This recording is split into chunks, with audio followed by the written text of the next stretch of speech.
দেখুন আমাদের বাড়িতে আজকে সোনামা এসছে। দেখুন সোনামা কোথায় ঢুকছে, খাটের তলায়। ও সোনামা বেরো রে, সোনামা আসো আসো আসো আসো আসো। কি কি কি থাকো একটুক্ষণ, তারপর তুমি বাড়ি যাবে। সোনামা কিন্তু আমাদের বিড়াল নয়, বুঝতে পারলেন? আমাদের পাড়াতেই একজনের বাড়ির বিড়াল, এর ওর বাড়িতে খায় সোনামা।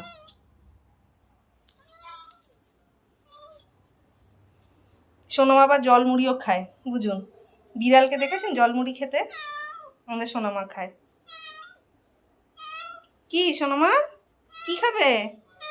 মাংস ভাত খাবে? ওই দেখুন আমার মা ডাকছে, সোনামা যাচ্ছে।